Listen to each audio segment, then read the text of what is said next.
नमस्कार। MCQ series से संबंधित इस वीडियो में आपका स्वागत है। बढ़ते हैं आज के पहले प्रश्न की ओर। पहला प्रश्न है कि मिशन अमृत सरोवर से संबंधित निम्नलिखित कथनों पर विचार करें। पहला कथन कि मिशन का उद्देश्य देश के पानी की कमी वाले जिले में 75 जल निकायों का विकास और कायाकल्प करना है। दूसरा कथन कि इसे आवास और शहरी मामलों के मंत्रालय द्वारा लागू किया जा रहा है। उपरोक्त कथनों में से कौन सा सही है या कौन से सही हैं? 4 विकल्प हैं। विकल्प ए केवल पहला, विकल्प बी केवल दूसरा, विकल्प सी पहला और दूसरा दोनों, विकल्प डी ना तो पहला ना ही दूसरा। देखते हैं कि इसका सही जवाब क्या है। इसका सही जवाब है डी, यानी कि ना तो पहला और ना ही दूसरा, दोनों में से कोई भी कथन सही नहीं है। आइए देखते हैं कि इसका कारण क्या है। प्रधानमंत्री ने 24 अप्रैल 2022 को मिशन अमृत सरोवर नाम की इस नई पहल की शुरुआत की और जब से इसे प्रारंभ किया गया तब से लेकर अगर हम 9 महीने के आगे की बात करें तो उसमें 30,000 से अधिक अमृत सरोवरों का निर्माण किया गया है, जो लक्ष्य का 60% है। और अगर इस मिशन के उद्देश्य की हम बात करें तो सबसे पहली बात तो यह है कि यह मिशन आज़ादी के अमृत महोत्सव के एक उत्सव के रूप में शामिल किया गया। साथ ही साथ इसका जो मुख्य उद्देश्य वह यह है कि देश के प्रत्येक जिले के 75 जल निकायों का विकास और कायाकल्प करना। साथ ही साथ जन भागीदारी इस मिशन का मूल है और इसमें सभी स्तरों के लोगों की भागीदारी को शामिल किया जा रहा है। इसके अंतर्गत जो मंत्रालय हैं उन मंत्रालयों की कुल संख्या है 6, जैसे रेल मंत्रालय, सड़क परिवहन और राजमार्ग मंत्रालय, जल शक्ति मंत्रालय, पंचायती राज मंत्रालय, पर्यावरण वन और जलवायु परिवर्तन मंत्रालय के साथ साथ ग्रामीण विकास मंत्रालय। साथ ही इसमें 2 तकनीकी संगठन भी शामिल है। पहला भास्कराचार्य राष्ट्रीय अंतरिक्ष अनुप्रयोग भू सूचना विज्ञान संस्थान। बढ़ते हैं दूसरे प्रश्न की ओर। दूसरा प्रश्न जो आपके स्क्रीन पर है कि हाल ही में खबरों में रहा भारत का ऑपरेशन दोस्त किस देश से संबंधित है? 4 ऑप्शन है। Option A Ukraine, option B तुर्की, ऑप्शन सी रूस, ऑप्शन डी यूएसए।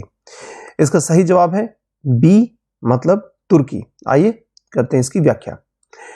अब हमें यह पता है कि 6 फरवरी 2023 को तुर्की और सीरिया यहाँ पर हिंसक भूकंप आए और इस भूकंप के बाद बचाव और राहत खोज के लिए भारत सरकार के द्वारा तुर्की की मदद की गई। और जो भारत सरकार के द्वारा मदद की गई और जिस मिशन या जिस ऑपरेशन के अंतर्गत की गई उसका नाम दिया गया ऑपरेशन दोस्त। इसके तहत 151 NDRFHQ कर्मियों साथ ही साथ डॉग स्क्वाड की 3 टीमों ने भूकंप प्रभावित तुर्की को सहायता प्रदान की। साथ ही साथ NDRF की टीम ने नूरदागी और अंतकिया के 35 कार्यस्थलों में जीवन का पता लगाने सहित खोज बचाव और राहत कार्यों को पूरा किया। और अब यह राहत कार्य वहां पूरा हो चुका है और NDRF की टीम भारत वापस आ चुकी है। बढ़ते हैं अगले प्रश्न की ओर। अगला प्रश्न कि quick reaction surface to air missile system short form QRSAM के बारे में निम्नलिखित कथनों पर विचार करें। पहला कि यह कम दूरी की सतह से हवा में मार करने वाली मिसाइल कैनिस्टर आधारित प्रणाली है। दूसरा, यह लगभग 250 से 300 किलोमीटर की रेंज में काम करता है। तो उपरोक्त कथनों में से कौन सा सही है या कौन से सही हैं? ऑप्शन ए केवल पहला, ऑप्शन बी केवल दूसरा, ऑप्शन सी पहला दूसरा दोनों, ऑप्शन डी ना तो पहला ना ही दूसरा। इसका सही जवाब क्या है? इसका सही जवाब है ऑप्शन ए, मतलब ये कि केवल पहला कथन ही सही है। करते हैं इसकी व्याख्या। तो स्वदेशी quick reaction surface to air missile short form QRSAM या कम दूरी की सतह से हवा में मार करने वाली एक मिसाइल है और यह कैनिस्टर आधारित प्रणाली है। इसे मुख्य रूप से DRDO के द्वारा डिजाइन किया गया है और उसके द्वारा इसे विकसित किया गया है, जिसका उद्देश्य यहाँ पर यह है कि गतिशील बख्तरबंद स्तंभ जो सेना के होते हैं उन्हें एक सुरक्षा कवच प्रदान की जाए। किसके विरोध में? हवाई हमलों के विरुद्ध में।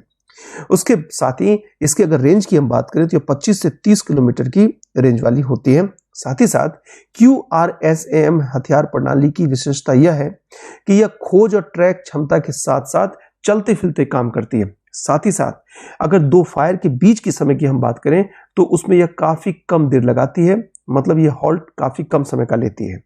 अब यहाँ एक और महत्वपूर्ण बात यह है कि आखिर यह कैनिस्टर की प्रणाली क्या होती है। सबसे पहली बात तो यह है कि कैनिस्टर लॉन्च सिस्टम दो प्रकार की होती है। एक, या तो यह गर्म लॉन्च किया जाता है या दूसरा इसे कोल्ड लॉन्च किया जाता है। जब गर्म लॉन्च की बात होती है तो यहाँ मिसाइल सेल में प्रज्वलित होती है, जबकि अगर कोल्ड लॉन्च की बात की जाती है तो जहाँ मिसाइल को गैस जनरेटर द्वारा उत्पादित गैस द्वारा निष्कासित किया जाता है और यह जो गैस है वो मिसाइल का हिस्सा नहीं होता है। इस प्रकार मिसाइल को गैस जनरेटर द्वारा उत्पादित गैस द्वारा कोल्ड लॉन्च में निष्कासित किया जाता है। और कैनिस्टराइज्ड का मतलब यहां पर यह है कि मिसाइल का अपने भंडारण और हैंडलिंग सुविधाओं में सुधार के माध्यम से कम समय में लॉन्च करने में सक्षम होना। बढ़ते हैं अगले प्रश्न की ओर। अगला प्रश्न है कि UIDF मतलब अर्बन इंफ्रास्ट्रक्चर डेवलपमेंट फंड के संबंध में निम्नलिखित कथनों पर विचार करें। पहला कथन कि शहरी अवसंरचना विकास निधि संक्षेप में UIDF का प्रबंधन राष्ट्रीय आवास बैंक द्वारा किया जाएगा। दूसरा, इस फंड का उपयोग सार्वजनिक एजेंसियों द्वारा टियर 2 और टियर 3 शहरी बुनियादी ढांचा तैयार करने के लिए किया जाएगा। निम्नलिखित में से कौन सा कथन सही नहीं है? तो ए केवल पहला, बी केवल दूसरा, सी पहला और दूसरा दोनों, डी कोई भी नहीं। देखते हैं इसका सही जवाब क्या है। तो इसका सही जवाब है डी कोई नहीं। इसका मतलब यहां पर यह है कि दोनों कथन यहां पर सही है। आइए करते हैं इसकी व्याख्या। सरकार अर्बन इंफ्रास्ट्रक्चर मतलब कि जो शहरी अवसंरचना है उसके डेवलपमेंट के लिए UIDF फंड के गठन की बात कर रही है, जो हाल ही में प्रस्तुत बजट में किया गया और इसके अंतर्गत प्रतिवर्ष 10,000 करोड़ रुपए प्रदान करेगी, जिसे प्राथमिकता क्षेत्र ऋण की कमी के उपयोग के माध्यम से स्थापित किया जाएगा। मतलब बात हो रही है प्रायोरिटी सेक्टर लैंडिंग की। साथ ही साथ 2023-24 के बजट के लिए अपने भाषण के दौरान जो वित्त मंत्री हैं उन्होंने इस प्रस्ताव की घोषणा की है कि UIDF का प्रबंधन राष्ट्रीय आवास बैंक द्वारा किया जाएगा और इसका उपयोग सार्वजनिक एजेंसियों द्वारा टियर 2 और टियर 3 शहरों में शहरी बुनियादी ढांचा तैयार करने के लिए किया जाएगा। बढ़ते हैं अपने पांचवें और अंतिम प्रश्न की ओर। प्रश्न है कि नमस्ते योजना के संदर्भ में निम्नलिखित कथनों पर विचार कीजिए। पहला, यह सभी शहरों और कस्बों में सेप्टिक टैंकों और सीवरों की 50% यांत्रिक सफाई को सक्षम करने के लिए सरकारी पहल है। दूसरा, यह आवास और शहरी मामलों के मंत्रालय द्वारा शुरू की गई एक केंद्र प्रायोजित योजना है। तीसरा, यह सफाई कर्मचारियों को स्वच्छता संबंधी उपकरणों की खरीद के लिए वित्त पोषण सहायता और सब्सिडी प्रदान करके मशीनीकरण और उद्यम विकास को बढ़ावा देगा। ऊपर दिए गए कथनों में से कौन से कथन सही है या कौन सा कथन सही है? ऑप्शन ए केवल पहला, दूसरा और तीसरा, ऑप्शन बी केवल पहला और दूसरा, ऑप्शन सी केवल पहला और तीसरा, ऑप्शन डी केवल तीसरा। देखते हैं इसका सही जवाब क्या है। इसका सही जवाब है डी, यानी कि केवल तीसरा कथन सही है। देखते हैं इसकी व्याख्या। नमस्ते, जिसका फुल फॉर्म है national action for mechanised sanitation ecosystem. Namaste सामाजिक न्याय और अधिकारिता मंत्रालय और आवास और शहरी मामलों के मंत्रालय की एक केंद्रीय क्षेत्र की योजना है। यहां पर हमें गौर करना है क्या, ये एक केंद्रीय क्षेत्र की योजना है और सामाजिक न्याय और अधिकारिता मंत्रालय द्वारा इस योजना को तैयार किया गया और इसे 2022 में लॉन्च किया गया। अगर इस योजना की हम बात करें तो इस योजना को देश के सभी शहरी स्थानीय निकायों तक विस्तारित करने की प्रक्रिया शुरू कर दी गई है। साथ ही साथ केंद्रीय बजट 2023-24 में national action for mechanised sanitation ecosystem यानी कि नमस्ते के लगभग 100 करोड़ रुपए आवंटित किए गए। मतलब इस योजना के लिए 100 करोड़ रुपए आवंटित किए गए हैं और सरकार सभी शहरों और कस्बों में सेप्टिक टैंक और सीवर की कितनी 100% मतलब 100% यांत्रिक सफाई को सक्षम करने पर विचार कर रही है।